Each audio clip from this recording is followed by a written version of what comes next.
যখন কোনো ব্রিজে উঠবো তখন ব্রিজের স্লোপে কী করব, 1 নম্বর গিয়ারে রাখবো। এবং ব্রিজে যখন উঠতে হয়, ওঠার সময় জ্যাম হয়ে যায়, হ্যাঁ জ্যাম হয়ে আবার আমাদের আসতে থামতে হয়, আবার যেতে হয়, আবার থামতে হয়, আবার জামতে হয়। এবার তখন যদি আমরা ব্রেকের ওপর পা দিয়ে দাঁড়াই, পা দিয়ে দাঁড়ালে কী হবে, আবার যখন আমরা যখন সামনের গাড়ি মুভ করে যাবে, আবার যখন অ্যাক্সেলেটার ধরতে যাবো, তখন কী হবে, ব্রেকের ওপর পাটা ছাড়লেই আবার পিছন দিকে ঘোরাতে থাকে। হ্যাঁ, এবার কী হয়, বা ঘোরাতে থাকলে কী হলো, পিছনের গাড়ি হর্ন দেবে। ঠিক আছে, এবার এটা হলো দুটো পদ্ধতিতে করা যায়। এক হলো অ্যাক্সিলেটার আর ক্লাচের ওপর রেখে ব্যালেন্স করে করা যায়। ক্লাচটা এমনভাবে রাখবো, বা পাটা ক্লাচটা পুরোপুরি ছাড়বও না, আবার পুরোপুরি চাপবও না। হ্যাঁ, এই দুটোর মাঝামাঝি জায়গায় রাখলেই গাড়িটা দাঁড়িয়ে থাকবে, সামনেও মুভ করবে না, পিছনে যাবে না।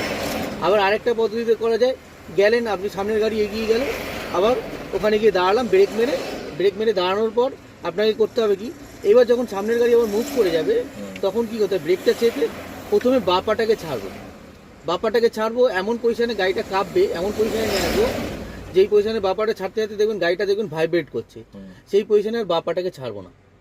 তারপরে তখন কী করবো, ব্রেকটাকে আস্তে আস্তে লুজ করবো, দেখবেন অটোমেটিক্যালি গাড়ি উঠে যাবে।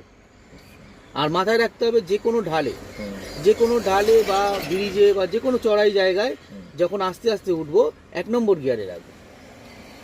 ঠিক আছে, 1 নম্বর গিয়ারে রাখবো, রেখে এবার তাহলে 1 নম্বর গিয়ারে টানটা বেশি থাকে, উঠতেও সুবিধা হয়। তাহলে দুরকম পদ্ধতিতে করা যায়, এক হলো ক্লাচ আর অ্যাক্সিলেটারের উপর ব্যালেন্স রেখে করা যায়, আর দুটো হলো যদি ওটা না পারেন তখন ব্রেকের ওপর পা রেখে করতে পারেন আপনি।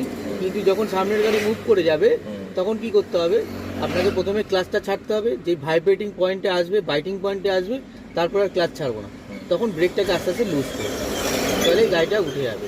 আর ক্লাচ আর অ্যাক্সিলেটারের প্রবলেম, এই অ্যাক্সিলেটারে যদি রাখি, তখন কী করতে হবে, প্রথমে হালকা করে ক্লাচটা ছাড়বো, অটোমেটিক্যালি গাড়িটা মুভ করলো, হ্যাঁ, আবার ওই সামনে গিয়ে আস্তে আস্তে যতটা ছেড়েছি ততটাই চাপতে হবে।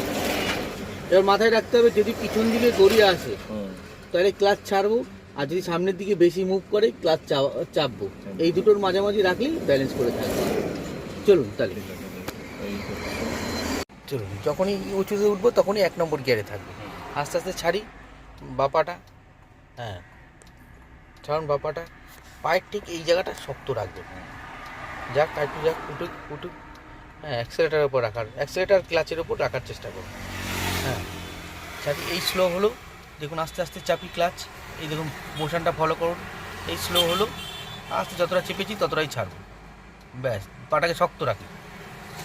যদি এগিয়ে যায় তাহলে আস্তে আস্তে চাপবো, অল্প অল্প করে চাপবো, যদি এগিয়ে যায়, এটা এগিয়ে যাচ্ছে, আস্তে আস্তে চাপি,